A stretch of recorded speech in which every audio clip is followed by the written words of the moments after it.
So, we all know that anti-weed ads not only were complete bullshit, but were absolutely wild back in the day. And I remember watching a couple of them, and I also remember being in school and having anti-drug assemblies and having all sorts of wacky, wild shit go down while going through my childhood and a couple of specific like television segments that my mom made me watch and then ended up being the first person I smoked weed with. But that's neither here nor there. Today we're gonna get into what's up, certified old guy. Good to see you. I assume you're here pre-notification, which I fucking appreciate. That's fucking badass.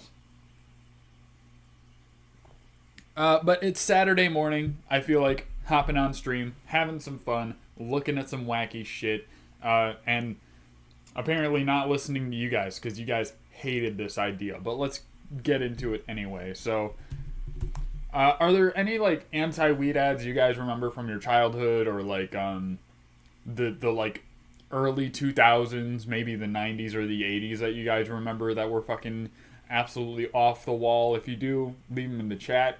We'll go through those, but for now I'm just going to go anti-weed ads. And just kind of see what comes up. So, oh man. We all remember that one girl on the couch that like deflates. That was a nice big meme for a little while, but anti-marijuana television ads through the years. The New York Worker. The New Yorker. Let's try this. We believe in a future where every person has the opportunity I need to plug my not just to earbuds in. get I forgot. by, Every but time to my get microphone's ahead. in, I Building need up to the plug my middle earbuds in, or class else I will can't be hear what's a going on. defining goal of my presidency.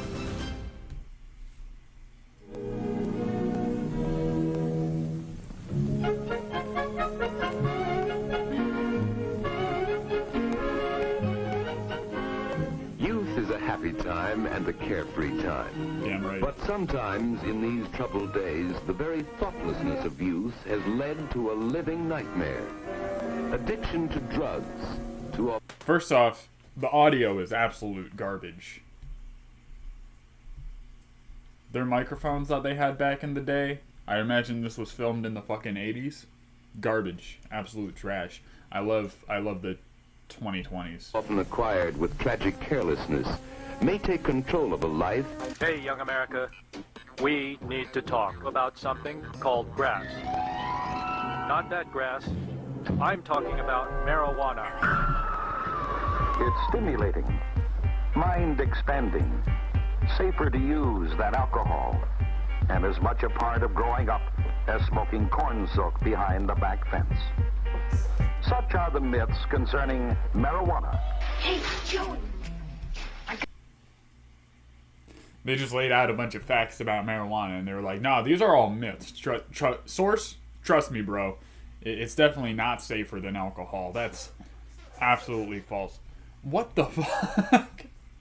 Just blatantly lying to our faces. Got some stuff you just gotta try. What is it? Pot. You know, marijuana. Wanna get high? Still not great for kids, though. Come on, smoke it. No, I'm good. No way, man. That stuff's for losers. I'm not chicken. You're a turkey. He's right. Drug dealers are dorks. Don't even talk to him. Cowabunga! You're not the same when you smoke. And I miss my friend. I'll be outside.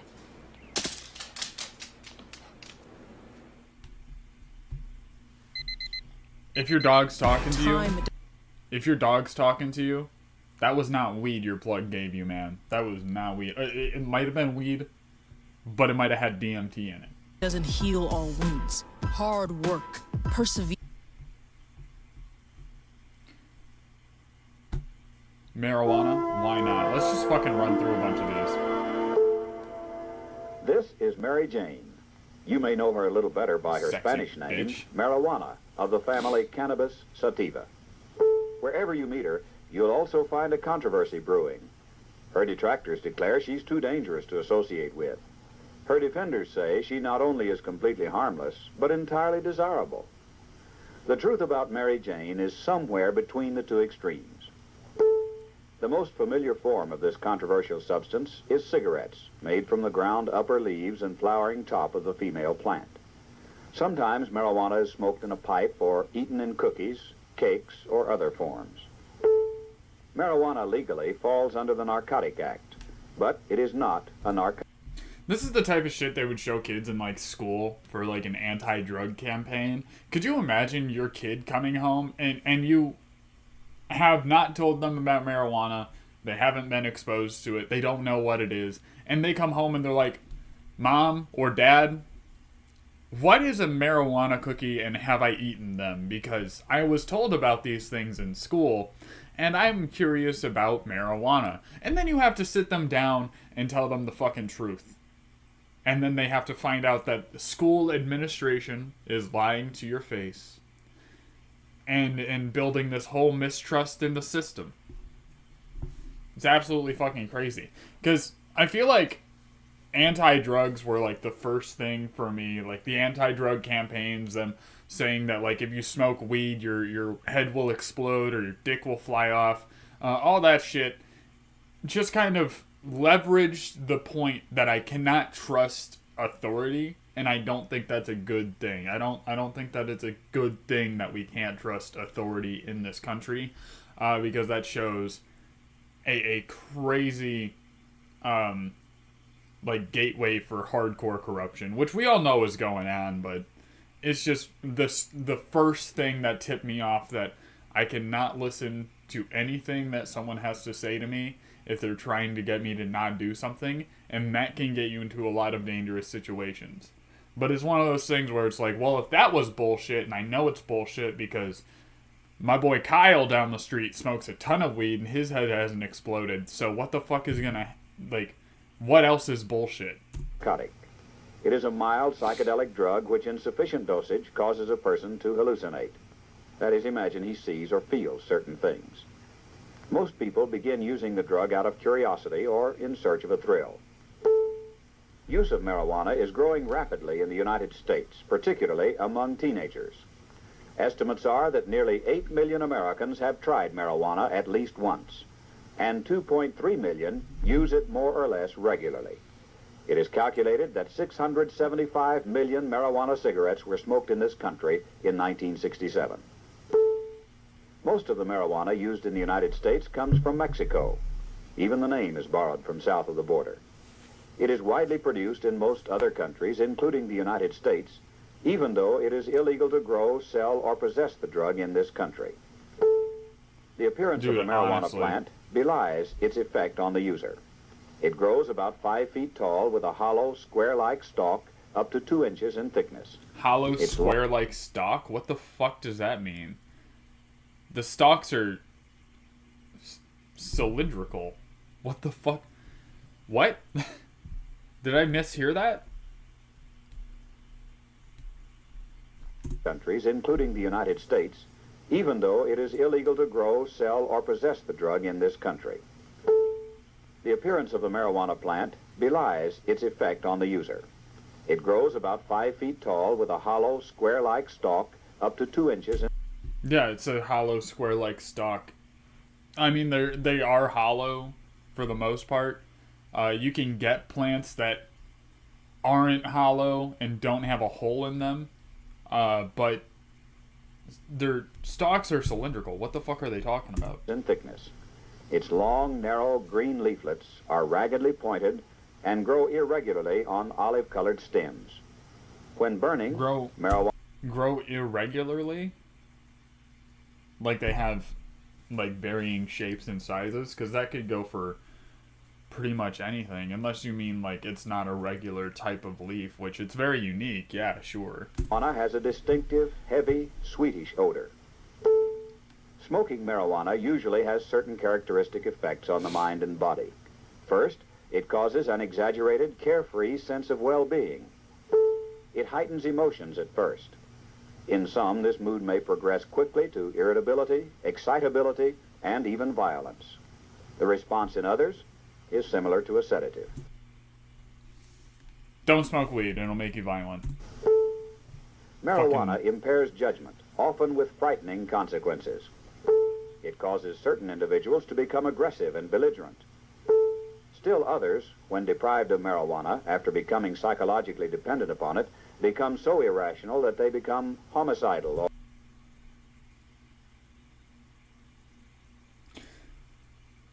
I mean, maybe like 0.01% of the population of Earth have some kind of psychosis where if they smoke marijuana, it'll push them off the edge.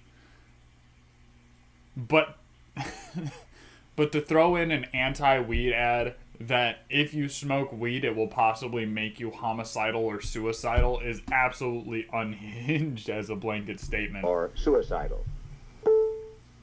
Actually, it would be incorrect to say that marijuana will have these detrimental effects on everyone. Both the dosage and individual response to the drug are unpredictable. There is no way to determine the potency of an illegal drug such as marijuana. I say not necessarily, but I'm also facing this with like the 2024 mindset and all the information we now know about cannabis versus what they knew whenever this was made. And again, it looks like it was from the 80s or early 90s. It has not been proved that use of marijuana will lead to a need for heavier narcotics. But repeated research has shown that many heroin addicts began their drug careers by smoking marijuana. Yeah, because it's the safest one. Many studies tend to relate the use of marijuana to crime. It may be that certain individuals already had criminal tendencies. Perhaps these tendencies became evident or exaggerated after the use of marijuana. It is certainly true that the marijuana user is frequently exposed to other drugs. Because marijuana is illegal, a user frequently comes in contact. What the fuck are goofballs and pet pills? Pet pills is probably like compressed heroin or no, compressed cocaine or something. But what is a goofball drug slang? Oh, amphetamines. Okay. That's fucking stupid. With other illegal drugs, including heroin and opiates, while trying to satisfy his desire for marijuana. He is thus more likely to experiment with the other, heavier drugs. Yeah, that's because you didn't have a regulated market and you left it in the control of the black market, and the black market can kind of do whatever the fuck they want because they're unregulated and unchecked. So, yeah, if they have something else to sell and they need money to feed their children because they're not getting paid enough, or if they need, you know, or if they're just desperate and possibly evil because, again, they're unchecked, they can be like, hey, I don't have any weed, but, like, acid's the same thing, so, like, you want to try some of that because they don't have to tell you the facts about things. Marijuana is not just a harmless hallucinogen that gives a quick, innocent thrill. A United Nations Commission concluded the addict is soon a useless and harmful member of society. Untrue. Marijuana can produce serious effects in some. One study made in New York reveals the conclusion seems warranted that given the potential makeup and the right time and environment, marijuana may bring on a true psychotic state. Marijuana seems to appeal especially to those who already have psychiatric problems.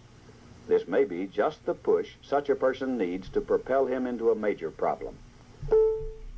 The drug is not physically addicting, but the user often develops what is called a psychological drug dependence. He returns periodically to the drug in an effort to experience again the effects of it. Wouldn't that kind of imply that some of the effects are positive?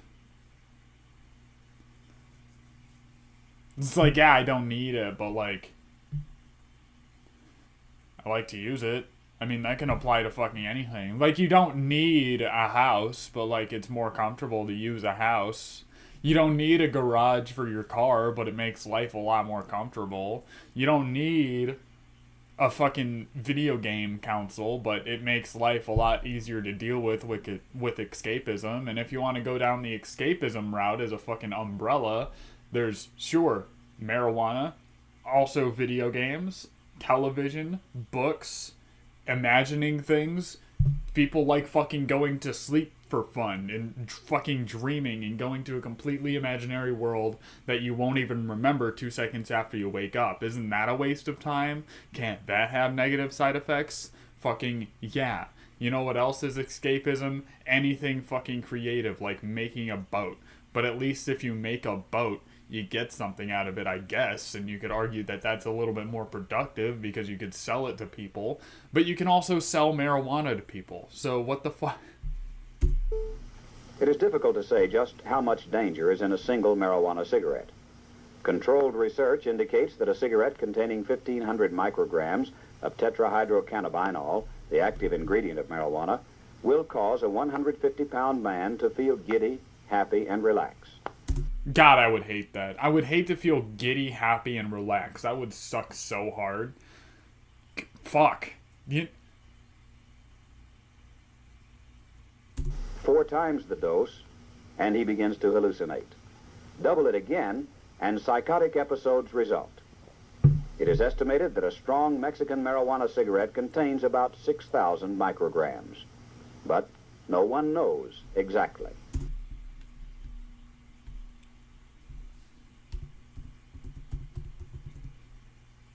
How much can hold, what do you say, 6,000 or 600? And psychotic episodes result. It is estimated that a strong Mexican marijuana cigarette contains about 6,000 micrograms.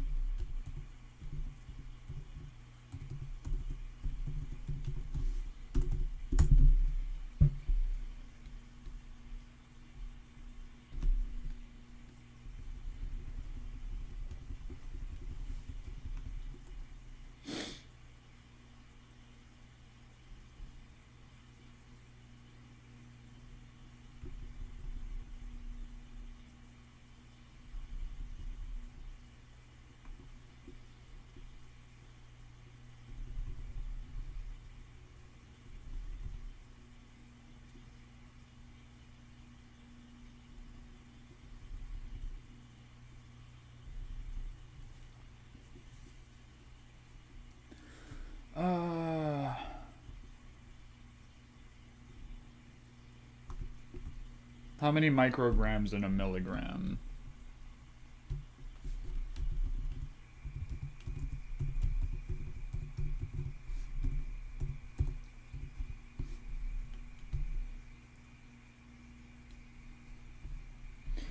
Okay, so it's 1,000 micrograms to 1 milligram. So they're basically saying that there's 6 milligrams of THC in a single marijuana cigarette that comes from Mexico.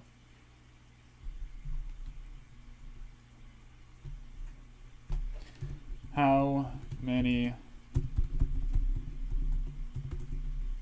of THC are in a joint?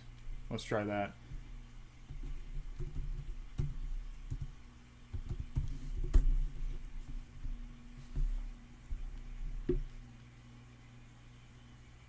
So again, that's completely fucking lying. Not only will 6 milligrams not fucking hurt you, there's not even that many milligrams in the average. Oh wait, no, it says the average joint. It says it would contain approximately 120 milligrams of THC. So that would be 1.2 microgram, or sorry, 1,200 micrograms if I'm not fucking stupid. Yeah, that's not gonna fucking hurt you. And it's not even close to fucking 6 micrograms. But no one knows 6,000 exactly. micrograms. Among other things, the marijuana user is a traffic hazard. Apparently, the drug causes a sense of exaggerated well-being and elation without curtailing physical activity. The user simply drives his car without regard for the dangers involved. That's blatantly not true. There are some very good reasons why marijuana users should not drive. Marijuana causes hallucinations. The driver may see things on the road that are not actually there. Marijuana causes That's a fucking distortions meme. of color and size. The driver may have faulty judgment and misinterpret what he sees. Extremely exaggerated. Distortion of time is another effect of the drug. A driver may misjudge time and delay decisions until it is too late to avoid an accident. That's the only Marijuana somewhat true distorts thing. distance. The driver cannot tell how fast he and other drivers are going. It's He not therefore true. tends to become accident prone. How about marijuana and sex crimes? A person's sex drive is not increased by the use of marijuana, but some individuals become uninhibited and expansive under the influence of the drug and may commit various acts they normally would not do. Possible, The exact but that's effects not of necessarily long-term dangerous use of if you're hanging marijuana out with on the right mind people. and body has not been determined. But one thing is certain. There are no long-range benefits to using marijuana. Yeah, there are. While most marijuana grown in the United States is mild, the Mexican variety is twice as strong. How The do Indian they drug is 3 measure to that? 5 times as strong. I think they're just trying The to. danger is the user never knows the strength of the dosage or what his own response to it will be. It'd be a lot easier with a regulated market like we're starting to tap into, but how exactly would you know if this wasn't tested? Because they can't test on marijuana because it was illegal at this time too, I'm pretty sure. So they're just I think they're trying to push racism into it too. Be like, oh, you have worse drugs than we do because our stuff is mild, bro. Like, don't you know? Meanwhile, it's all fucking swag. There is no known medicinal use for marijuana. It is not included in any known legitimate medical practice. Marijuana is not as habit-forming as alcohol, Morning, but Aaron. it does share a number of alcohol's How's it going, man? disadvantages. Good to It see you. produces a marijuana drug dependence. It does alter the mind, judgment, temperament, and inhibitions. It's like choosing between the bite of a cobra and a rattlesnake. Very untrue. When compared at their peak strength and in semi... It's like choosing to shoot yourself in the head with a fucking AK-47 versus getting a full body massage. That's what choosing between weed and heavier drugs is like. similar dosage, marijuana is definitely stronger than alcohol and even barbiturates. Marijuana is not the only drug firmly limited by law. There are 1,600 other drugs covered by the drug abuse law. None of them can be taken wantonly and without supervision. Advocates of marijuana would like to be free to take the drug as they please. But in our modern society, it is almost impossible to do anything without affecting other people. Since the action of marijuana on certain people is uncertain and produces unpredictable behavior, it must be considered a dangerous drug. In addition to the violence it But alcohol's legal, brother. But alcohol was legal, brother. What? may produce, marijuana is reported to have caused deaths of people consuming it. One report tells of 15 out of 200 people who ingested the drug and developed permanent insanity. 4 died. Much of the confusion about the effects of marijuana is the result of variation in dosage. Marijuana, sold on the illegal market, comes from many sources. It is impossible for the user to determine the strength of a dose. Russian roulette is not any more unpredictable. Yeah, but weed's not gonna kill you like a game of Russian roulette. I don't see why they gotta be fucking comparing those two. Like, it's similar to Russian roulette in the same way frolicking through a field of flowers is like Russian roulette, because you might come across different colored flowers. Shit, I didn't know there were purple flowers out here. Most of them are white, man. Even though the severe penalties prescribed by law have deterred many people from using marijuana, the greatest hope for reducing the use of the drug lies in a factual education program. When the exaggeration and emotionalism are cleared away on both sides of the issue, reasoned, intelligent decisions can be made. You've been making exaggerated points throughout this entire fucking thing, and you're like, alright, strip all that away. and this will all start making sense. Basically telling on yourself. When I talk about weed, I always say it's like shoes. You don't want to have them, but life is better when I wear shoes. Same with flowers. Life is better with it. I feel the same way, brother. I feel the same way. Because, like, I could just be going through life with no money, with a good family, and not growing weed and not smoking weed. And I could also go through life without my dog. I could also go through life without video games. I could also go through life without clothing. Well, I can't. I mean, if it were legal, I could go through life without clothing. I could go without working out. I could go without the millions of hobbies I have. But it makes life more flavorful. It makes life more seasoned. It makes me enjoy it a little bit more. Because if I didn't have all the things that made life fun and tolerable, all it would be is work and bankruptcy, basically. So that doesn't sound fun. Experience has shown that existing laws have reduced the number of drug users and addicts. It will never be possible. Well, I guess if I didn't have a family and I didn't have all my hobbies, I would probably have a lot more money. But possible, of course, to legislate use of marijuana out of existence. But the law does discourage many from becoming dependent upon it. Legalizing marijuana does not seem to be a valid solution to the problem. To do so would not only open the door for more and more people to become dependent on marijuana, but would be the first step toward legalizing distribution of other and more powerful drugs. And why do they always do that, too? They're like, well, if we legalize marijuana, we have to make all the other ones legal, too. It's like, that's not necessarily true. Like, would it make it easier and more not comparable, but it would make more sense to make things more legal than they already are, like, at this moment. But marijuana is its own thing, just like heroin is its own thing, and kind of opioids in general are their own thing, which are not comparable to marijuana. So I don't see how you can pull these two together. That's like being like, if we took away the rating system for video games, then we would have to make children, like, we'd have to make it legal for children to drive cars. Like, they're two completely different fucking things. At least for the present, our friend Mary Jane is restrained by legal chains. The long-range effects of association with her are still being studied. Until the dangers can be fully assessed, they weren't being studied we might because better they ask aren't not legal why not marijuana, to study. But why marijuana?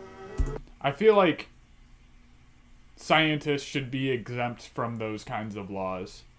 I feel like if we're really going to make a scientific-based and backed country and public and scientifically backed laws, scientists and scientific organizations need to be extremely regulated and monitored. However, they do need to have access to these things that we deem dangerous and illegal. Why do we need that? So we can understand things before we make them legal. Before we have these arguments, make it so we can have the research to back it up. Or else it's like a like arguing a religion or something. It's like, well, you can't prove it's not real, so get the fuck out of my face. But we can prove these things are not real when it comes to these. We just need to be able to study them, to actually be able to go through and understand these chemicals, what they do, and how they would affect people. I think that is an extreme injustice in the system. The addict is soon a useless and harmful member of society. Tell that to the employers who've consistently given me a high pay raise and wage increase. They just don't know I'm a useless, harmful member of society. Goddamn right. I was drinking marijuana tea and stumbled upon this.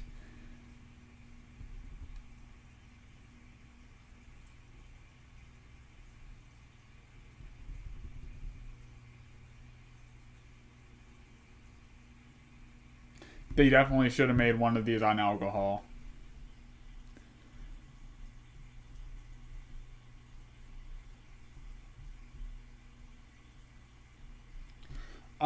So there was one other topic I wanted to go over if you guys are tired of the anti-weed ads. There was a post I put up. I asked if you guys put ice in your bongs. I believe it was a poll where you could vote yes or no. I do or don't put ice in my bongs. And there were a lot of comments and stuff on that one. The reason I asked is because I heard there are like hospitalizations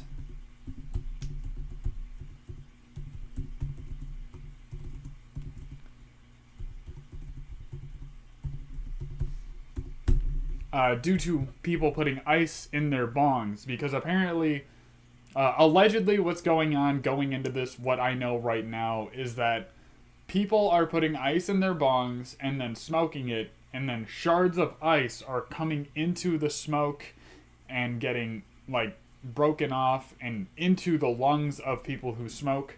What's up, Shane? Good to see you. Good morning. And apparently they're getting hospitalized over this. So I kind of wanted to read into that, see what the hell is going on. Putting ice in your bong, what you must know. If your favorite way to smoke weed is through a bong, you probably... Fuck.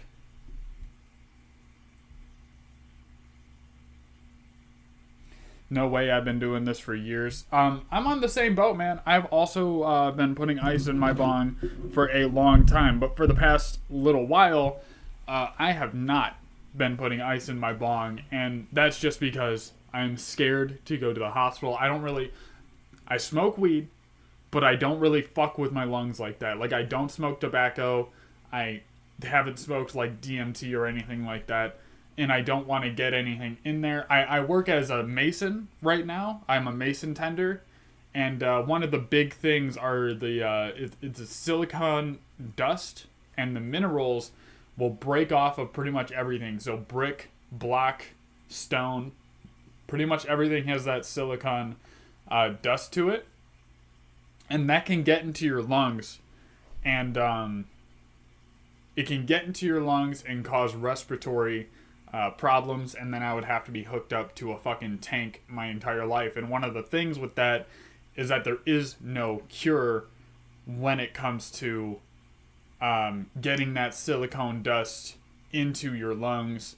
You can't get it out. You can't remove it. You can't help in that state. So once it goes in there, it's in there. And once you get to a certain amount, you're going to have these respiratory problems and have to be hooked up to an oxygen tank. So I'm trying to get out of that profession as soon as humanly fucking possible. Stonemason lung, baby. Stonemason lung. I hope I never get there. If your favorite way is to smoke weed is through a bong, you've probably tested all sorts of liquids and temperatures for your sacred rips, which I'm a cold water guy. If I'm putting fresh water in there, it's going to be cold. There are numerous ways to spice up your bong routine, from regular water to Gatorade to tea, which I've never tried Gatorade or tea. Has anyone tried Gatorade or tea, or like soda or any of those other crazy liquids? Write it in the chat. I want to hear from you. What are you guys putting in your bongs? One of our favorite ways to get freshest and tastiest toke is by adding ice to a bong. But why do people put ice in bongs? And are cubes in bongs dangerous? Let's explore. This is a cool bong right here. It looks like a fucking water bottle kind of metal. That's pretty slick. Putting ice in a bong is a good idea for the most part. Ice cools the smoke, making its hits healthier and less harsh on your throat, and a definite plus if you're aiming for a gentler experience. On the bonus side, cooler smoke allows a denser cloud, which definitely enhances smoke visuals, which also is why vapes were fucking cool. And those fucking vape tricks, it's because the smoke was cold a lot of the time, and you could make it super dense.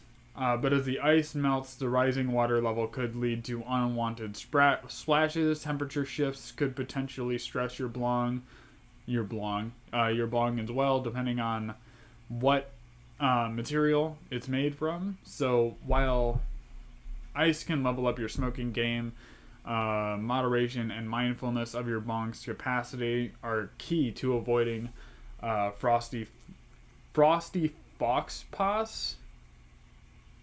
What the fuck does that mean? Is ice in a bong safe? Using ice in a bong is generally safe. It's crucial to use moderately to ensure your bong is made from durable material, like borosilicate. Borosilicate. Glass to prevent thermal stress and potential damage. We all know how to put ice in a bong.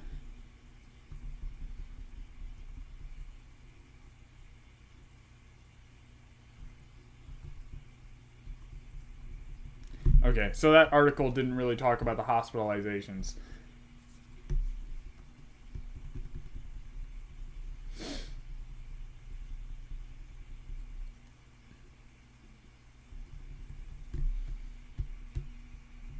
Maybe something on YouTube?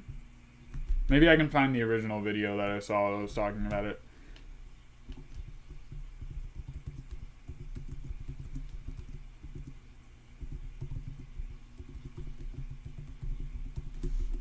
Putting ice in bong is dangerous.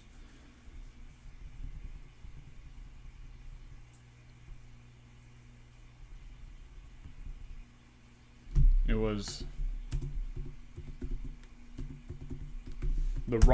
the raw papers guy that I saw an original video on. But I also saw it on Instagram.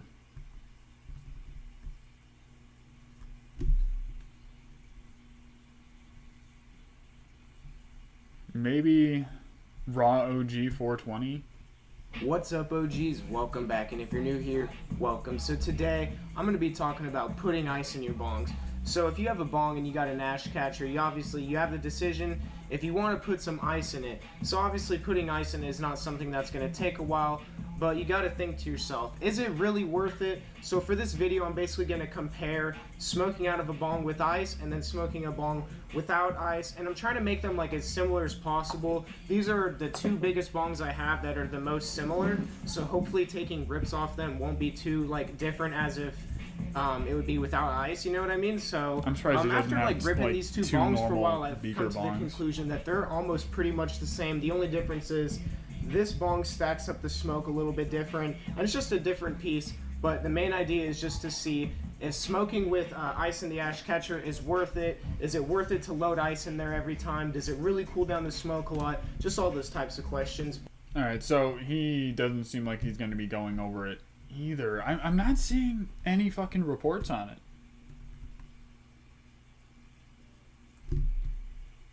Ultimate guide to ice water in your health. That's just ice water though, right? That's not ice water bongs.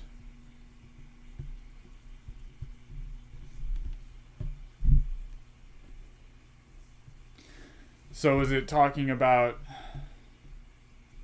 I hate the language that some people use because there's two ways to interpret this to where it's an ice water bong. So is the ice in the water? Because I don't see how that would be dangerous. Because the ice shards wouldn't be able to come up through the smoke. Is this all complete bullshit? Because I can't find anything on it being dangerous? It's possible.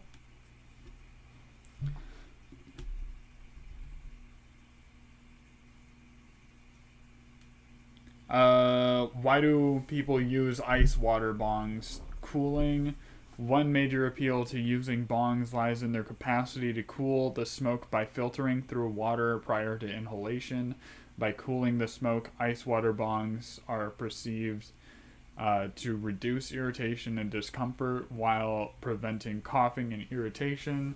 Some bong enthusiasts take their icing very seriously. Their apparatus have specialized chambers designed for holding ice as the smoke travels over the ice. It's transformed into a much cooler gas by the time it reaches the mouth and lungs, enhancing the overall smoking experience. But does the cooling effect remove the risk of respiratory issues associated with smoking?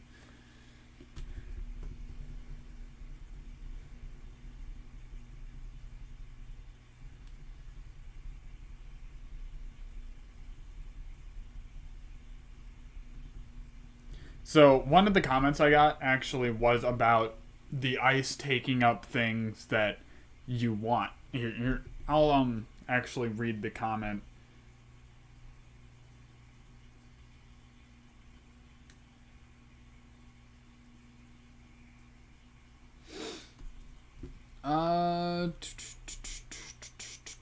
Ice collects the good stuff you want, was the comment that I got on that ice bong poll. And this says, lost cannabinoids? Nah. So let's read that one. Online forums debate if bong strips cannabinoids. Let's dispel. Water and ice filtering includes cooling the smoke at lower temperatures, which makes the smoke slow and dense. This allows more time for unwanted particles like ash and tar to settle out or adhere to the water, but cannabinoids don't go solid in chilly water, so no cannabinoid loss to cool temps. Cannabinoids are large molecules, so you would think they'd be easily sieved, sieved by water. Not true. The larger molecules of active cannabinoids in cannabis smoke can still make their way through the water. This is a phenomenon that hinges on solubility because cannabinoids are oil-based and are not water-soluble. Cannabinoids are hydrophobic. They do not readily mix with or dissolve in water. Cannabinoids, due to their hydrophobic nature, tend to avoid the water phase altogether, preferring instead to remain in the smoke phase for you to inhale. This principle reassures users that smoking through a bong doesn't mean lost cannabinoids. Too long, didn't read. When you're taking that hit, some stuff gets caught in the water, some doesn't. Compounds that mix easily with water or solidify at lower temperatures tend to get trapped in the water, but none of this pertains to cannabinoids. Another plus for the bong. So, absolutely not, blatantly untrue.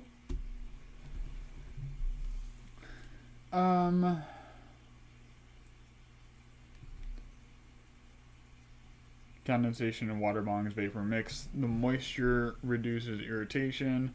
In general, if you keep your bong water clean, inhaling water vapor poses little harm and can ease the smoking experience. Condensation serves to cool the concentrate the smoke, improving the inhalation quality and making bongs use preferred method for many. Adding ice further cools the smoke, capturing more unwanted particles, elevating the smoothness of each hit, and contributes to the distinctive experience of a bong smoking, offer less harsh irritation compared to dry smoke.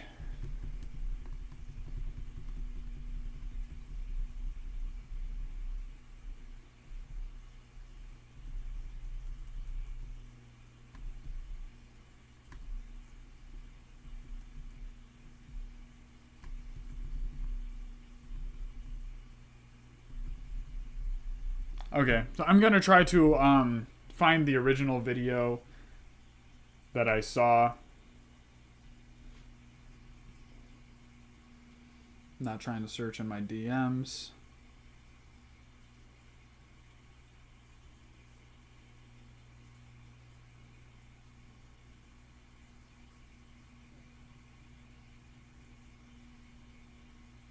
Does anyone know what the raw paper guy is? Here, I think it's this one.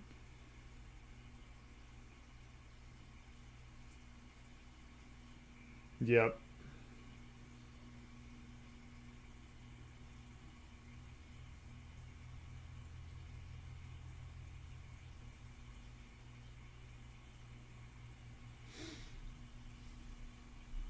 This guy's page is fucking crazy.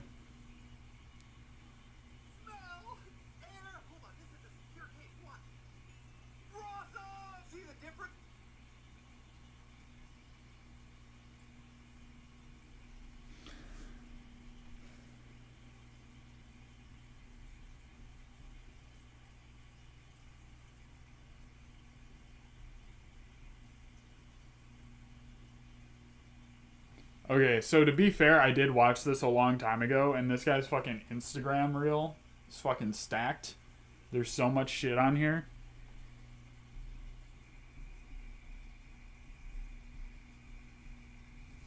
I'm gonna pull up chat up over here because this might take a while.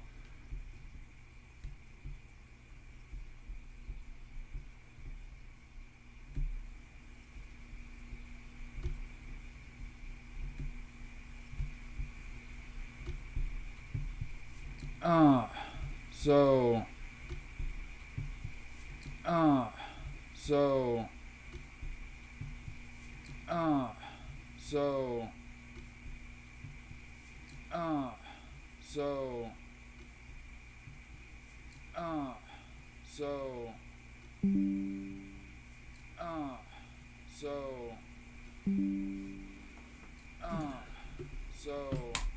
my battery saver just turned on. I gotta plug my fucking laptop in. Give me a second. My battery saver just turned on. I gotta plug my fucking laptop in. Give me a second. My battery saver just turned on. I gotta plug my fucking laptop in. Give me a second. What's up, AB? Glad to see you. So we were talking about anti-marijuana ads. Glad to see you. And those were an absolute trip. We were talking about ice water in your bongs, putting ice on top of your bongs, because I heard that if you do put ice in your bongs, that you could get audio issues. Again, holy shit. 1 second. Audio issues? Again, holy shit. 1 second. 1 second. We've had this problem before. Again, holy shit. 1 second. 1 second. We've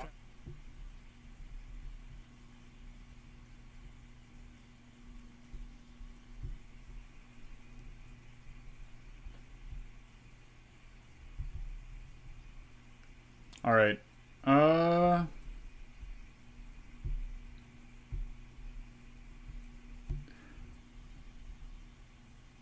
So, are we good?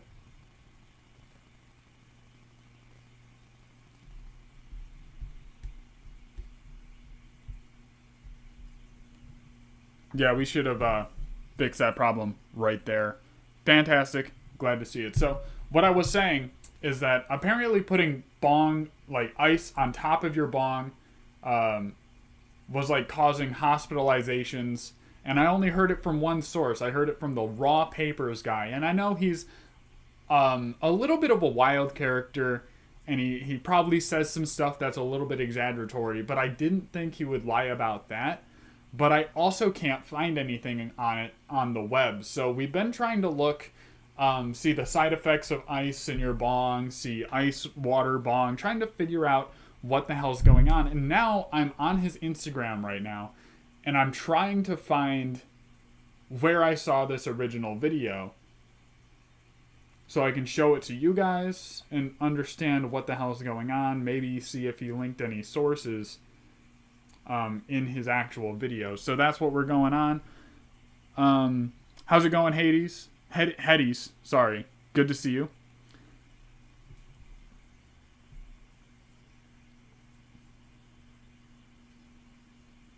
God damn. And this guy posts so fucking much that it's crazy.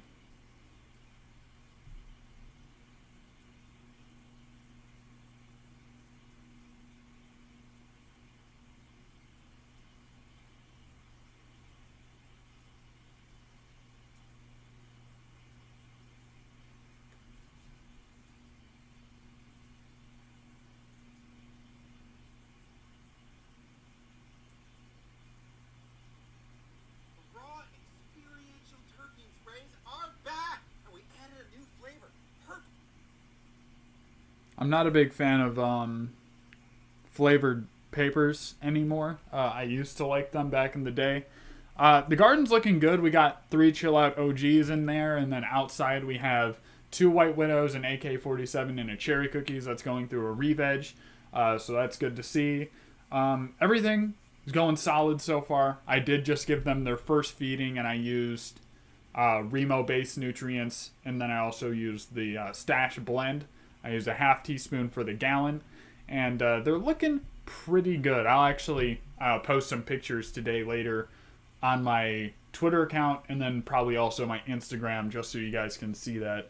I know AB will probably see that because they follow me, but if you don't, after this live stream is over, go to a video, go to the description below, and hit that Instagram link, and then go ahead and follow me if you want to see that shit. And I also post more on my Twitter, if I'm being completely honest.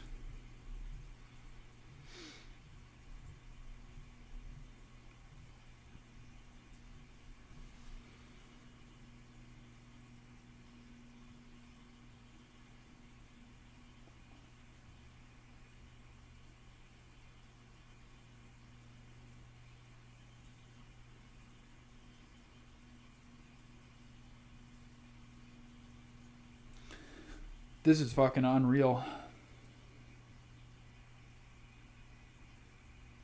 I went all the way down to his first post, like his first video ever. Yeah, I've been seeing you've been tagging me in a lot of giveaways. I'm going to have to, I went through a couple of them and did my thing, but I'm going to have to go through all of them and take a little bit of time and do that. I might just have to scroll through each and every one of them.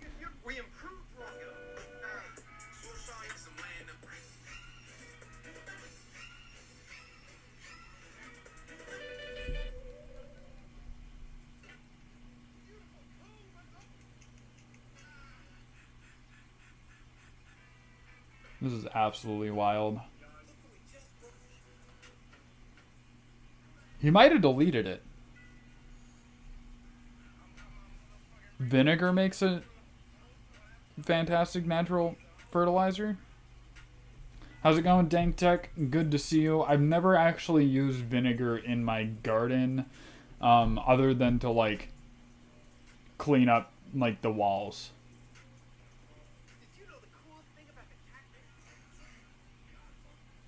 I've never actually used it as a fertilizer.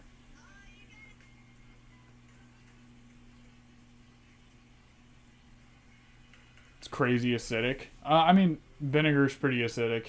But I assume if you like mix it in the water or something, then it won't be such a big deal.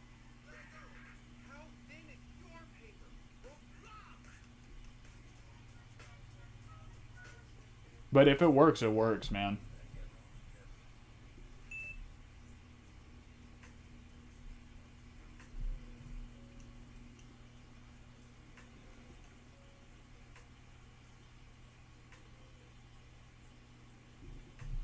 Super acidic. Europeans use it to clean everything. Not sure how well it breaks down.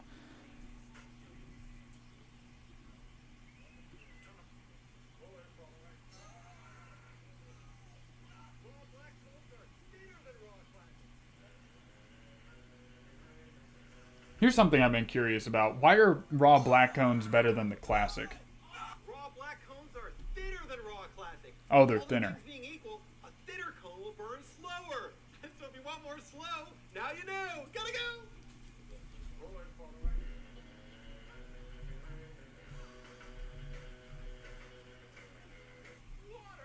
smell, air. Hold on, you're shake off of this like code. You love mason jars? Okay, you don't think I'm lying. You see what's curly?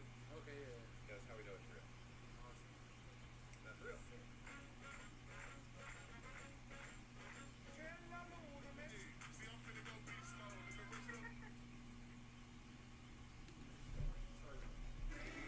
Yeah, Europeans might use vinegar, but in the States we use bleach to clean everything for some reason. Does anyone know why that's the case? Because I don't. It seems like it'd be cheaper to just use vinegar.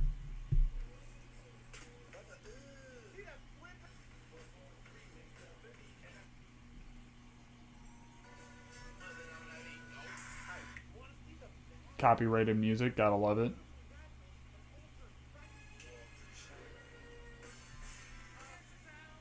Here's a quick tip for you. The Apex builds about. Let's roll it. Alright, I'm gonna have to find it later. But that's the alleged what the fuck's going on.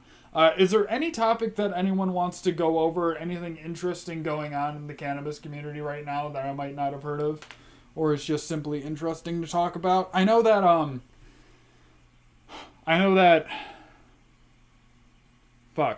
Zaza Genetics, he did his responses, and I was thinking about going over those in stream, but I might wait until a later date. I don't want to oversaturate what I'm doing with all of his content and reacting to it and finding out what's going on. So is there anything that anyone wants to hear more about? Maybe see what's going on, interesting to look into or learn about? I know I also put up a poll of what do you guys not know enough about growing, and that actually got some interesting responses as well. Worst fear when growing, we kind of went over that in the video that I posted this morning. Favorite stage in the garden, flower won. 73 total votes and 48% went to flower, which I can relate to. Not knowing enough about breeding, which I feel like has been talked about a lot.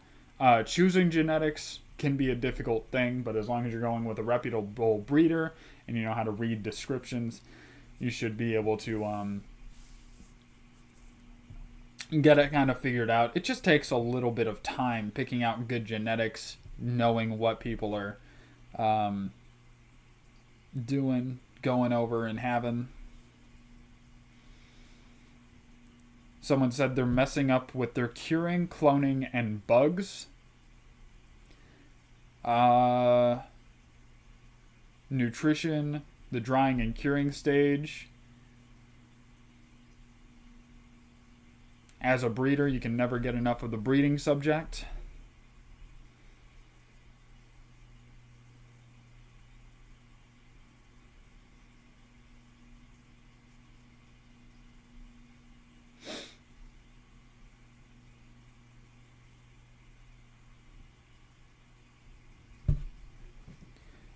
Someone said they want to look into a strain and try to find authentic roadkill skunk. Apparently it was in early 90s. If you had a nug in your pocket, the entire room, everyone looked around for that smell. There are claims from breeders, but I have found no real evidence they have the roadkill skunk genetics. So maybe we could find some roadkill skunk?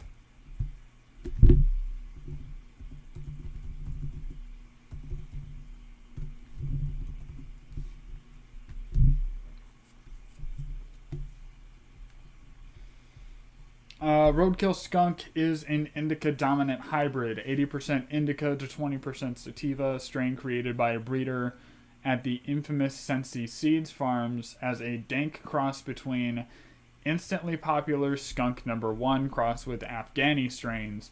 Roadkill skunk boasts a THC level ranging from 12 to 18% on average and a myriad of both indica and sativa effects. Users describe the roadkill skunk high as one that is hugely potent and strong, with an immediate cerebral head buzz that slowly melts into a warming, which eases you into a deep and peaceful sleep. Due to these potent effects, roadkill skunk is an ideal strain for treating patients suffering from conditions such as chronic inflammation, nerve and body pain, multiple sclerosis, and post-traumatic stress disorder. Roadkill skunk has an aroma of pungent earth skunk and a taste of earthy, spicy skunk with a hint of pepper upon exhale. Skunk has an aroma of pungent, earthy skunk upon exhale. Roadkill skunk buds have medium size, light minty green nugs that are insanely sticky and covered with a thick layer of translucent trichomes. These nugs are insanely dense and heavy with a spattering of bright orange hairs and undertones. So that's a little description of the roadkill skunk.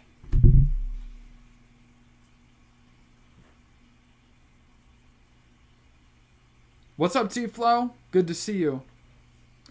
Actually, I'm curious to know what the plants use during each stage. I went from 3-1-1 for veg, 1-3-2 pre-flower, and 5-3-3 for flower. What's too little, what's too much? I know it's strain dependent.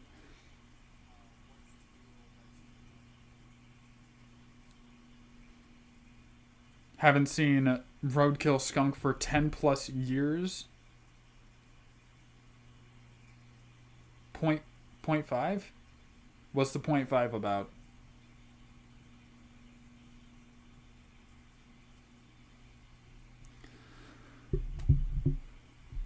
I think we could just look. Wow, what the hell? Best NPK. If I could actually spell correctly, that might help us out a little bit.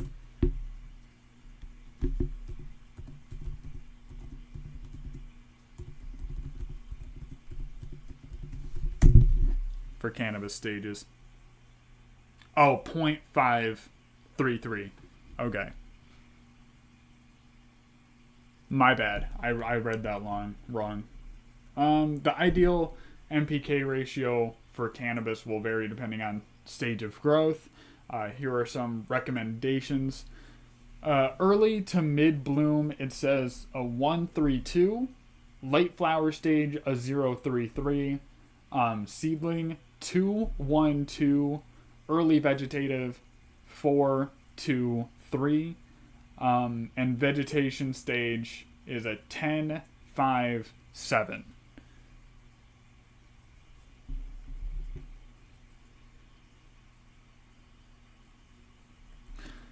Yeah, I mean, everything's going to be different, but generally just stay high on the nitrogen when you're dealing with vegetative growth, because nitrogen, it's what triggers, the stem growth, the leaf growth, which is what it's mainly focusing on. To be fair, I am using Microsoft Bing, not Google, so that might have different results as well, but it does look super similar. Generally, when you're going into the flower stage, you're going to want to maybe have a little bit of nitrogen because you're in that early bloom. It's still doing its stretch, so it's going to need a little bit of that nitrogen. And then as it gets further along, it's going to focus more on the potassium and the phosphorus because that is what hits for the flower growth. So it's not as important in the vegetation stage, and you want to go high on that nitrogen. And actually, if I want to go read my bottles real quick, bumping the table. I'll grab my bottles real quick of Remo Nutrients and see what their NPK numbers. It needs photosynthesis, but it takes it from the leaves and late flower. Yeah, because it has it like built up in the leaves, and it can just kind of suck its reserves, basically.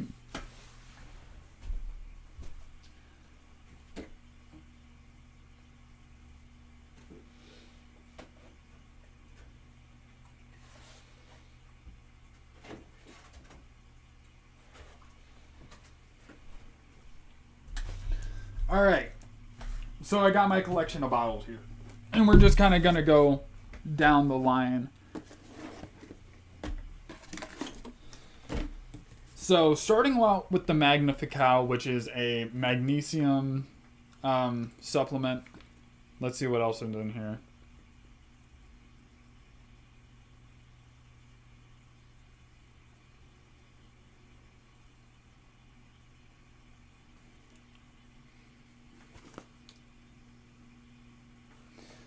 So it's got nitrogen, calcium, magnesium, and iron in it. And the NPK on this are 300. You can see right there on the bottle. So it's 3 nitrogen, 0 phosphorus, and 0 potassium.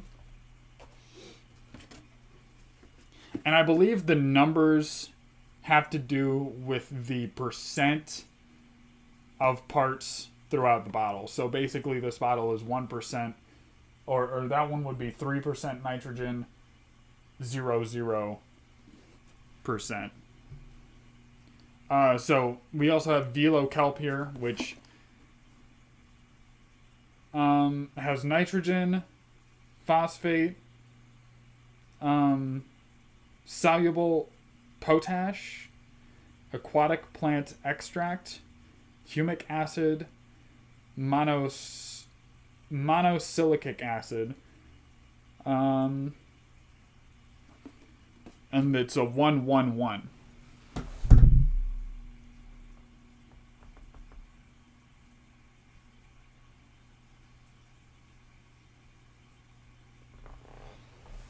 It's a strong herbicide. Glad to hear you're spreading wild ass information and calling it joking, but alright. Dank Tech. I was joking about vinegar. Don't do that. It's a strong herbicide. That's why it's good for cleaning. Yeah, I used it to clean. There was some like mold buildup in my room, which I finally got rid of. Because of the high humidity with my fucking humidifier absolutely blasting that room. The original one I had, not the smart one.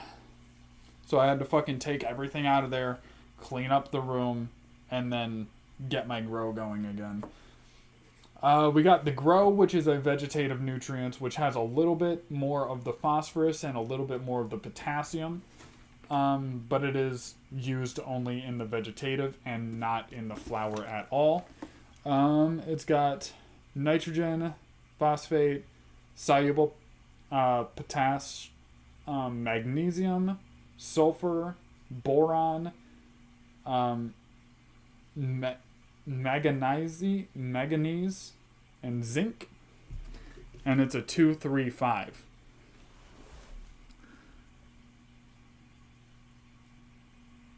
Potash.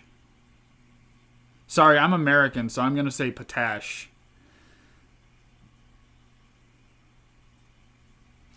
I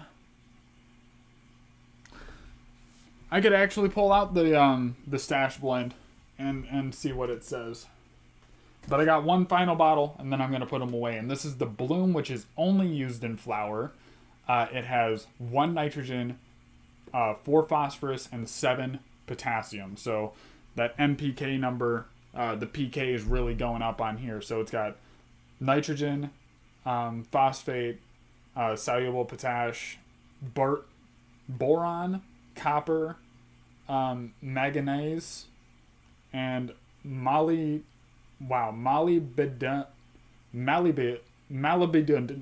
fuck, whatever that word at the bottom is. I don't know if you guys can see it.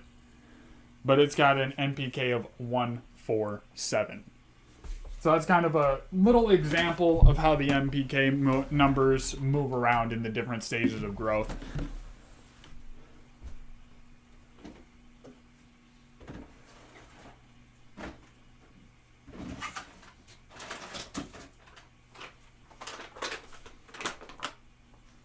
And then here's my bag of the Stash blend, which you can use promo code STASH to get a little bit off. So the front of it, premium plant additive, beneficial bacteria, silicon, seaweed extract, humic acid, and more. And on the back, it says that it has an NPK. Can anyone guess the numbers, by the way? Because that would be super impressive. But I'll show you guys the NPK in a second. It's got nitrogen, phosphate, soluble potash, derived from corn steep liquor, seaweed extract, potassium hydroxate. Also contains non-plant food ingredients, humic acid, soluble silicon, bacteria, and then it's got a bunch of different bacterias on here, which I'm not even going to try to pronounce.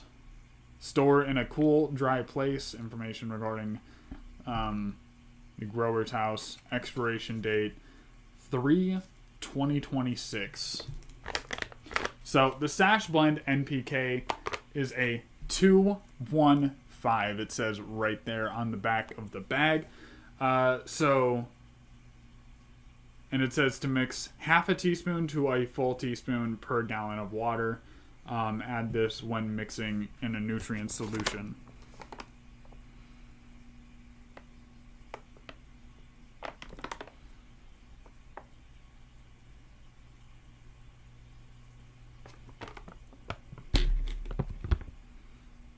Are you trying to claim that...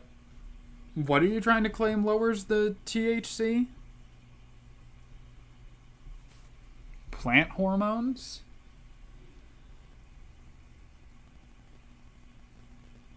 Humic acid lowers THC? I'm gonna have to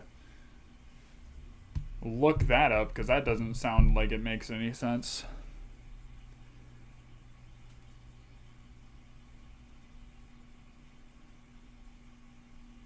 Fulvic acid? What the fuck is fulvic acid? Y'all guys are throwing some...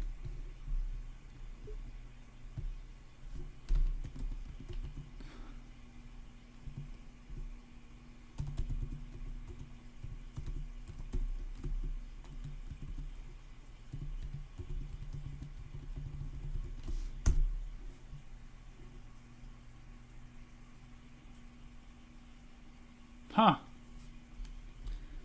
Apparently that's not bullshit.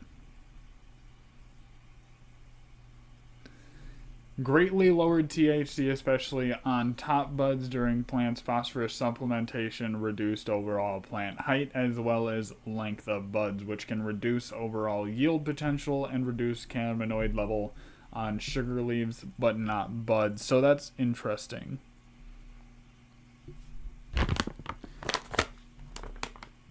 It's just 5. If you're asking about the Stash Blend, it's just 215. I'm looking at it right now, making sure there's no decimal points in that. So that's interesting. What was this other acid that we had up in here? Fulvic acid.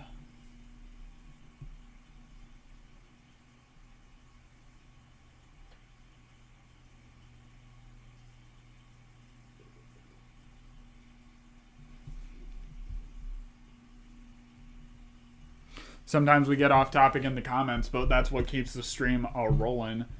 I don't think you guys understand that throwing me off the handle is the best fucking way to keep this shit rolling. Jumping off topic, getting back on topic, the web of conversation. It's one of the things I love so much about content creation, and it's why streaming is so fun. I get to directly connect with you guys and have the conversations that we know we want to have right here, right now. I got to go to the store with the wife. Can't wait to catch the live again. Wait. Hey man, I hope you have a good time at the store with your wife and you can have some great human connection and all that good stuff. I plan on going live in the morning again tomorrow. But increasingly, more cannabis farmers are taking advantage of the benefits of humic acid and fulvic acids. These acids ensure healthy roots and better nutrient uptake to support happier plants with larger yield potential. Learn why you should incorporate it. Why you should use it. I don't use trim from anything anyway. Are you talking about like using the trim for your plants for stuff? Most cannabis cultivars today use systems that are low in humic and fulvic acids. Some types of marijuana grow like tropical hydroponic setups employ insert media, which is hydroton and perlite, which do not contain any humic or fulvic acids at all. For soil growers, indoor or outdoors, things do not look much better. Soil is most often depleted of these acids or contain any trace amounts, which greatly improve growing conditions for your cannabis plants by adding humic and fulvic acids to the equation. So basically, it's hard for your soil to have it or keep it.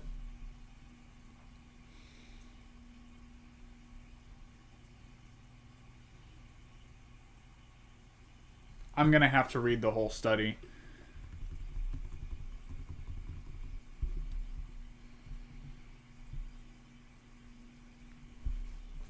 But the benefits are nutrient uptake and mobility via chelating action. Improves water retention or drainage of soil. Improves buffering capacity and cation change. Supports healthy microbial activity, decreases plant uptake of toxins in soil, improves photosynthesis, boosts plants' metabolism and cell division for better growth, and reduces the amount of nutrients plants need.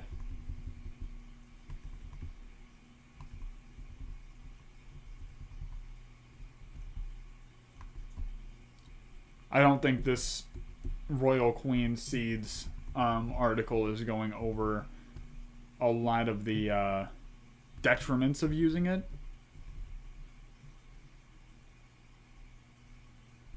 Humic acids are complex acids resulting from the breakdown of dead organic material by soil microorganisms. They are dark brown to black in color and are soluble in alkaline water. Humic acid has a high molecular weight, which makes it an excellent natural soil conditioner. It improves the properties of soil by supplementing and rejuvenating it. At the same time, humic acid improves availability and mobility of management of nutrients and substrate to and improves the water retention.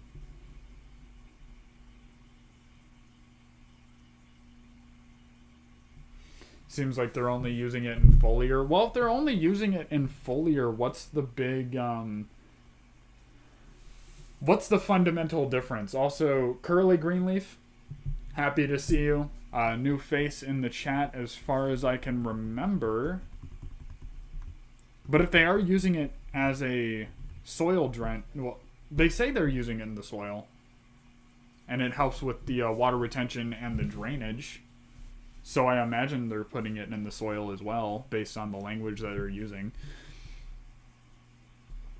Humic acid actively allows for nutrients and minerals such as calcium, iron, magnesium, zinc, and manganese to be used and absorbed readily, stimulating improved plant growth and healthy roots. This works in any type of grow and provides benefits during the stages from the seedling that just sprouted to mature cannabis plants. And how would you, Heddies, if you're still in the chat, how exactly would you advise someone to use these acids and not face the detriment of their THC percentage being dropped? Is there anything on that you know of?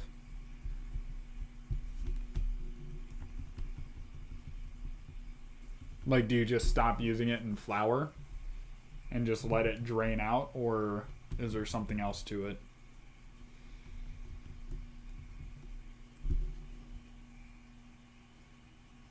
Okay, only use humic acid in veg. I mean, if that's what you want to do, that's basically... I made my soil low humic acid. Do you make like your own organic blend then? And just add enough that's only going to make it through NAD fertilizer? Interesting. Yeah, I'm going to have to look more into this. Does this have the humic acid in it? Yeah, humic acid. It has 3%. and then the soluble silicon, but I mix down to earth fertilizer and my own soil, like from like backyard soil.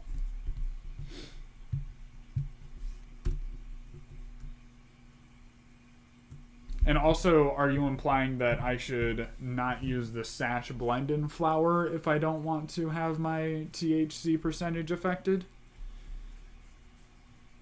Because they recommend, I'm pretty sure they recommend using it through all stages of growth.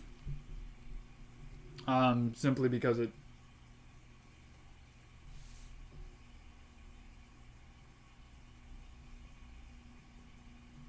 You should definitely make your own compost. I actually have that project going on. I need to empty my pots of soil from my indoor grow actually onto where I want to make that compost pile. I had some stuff going.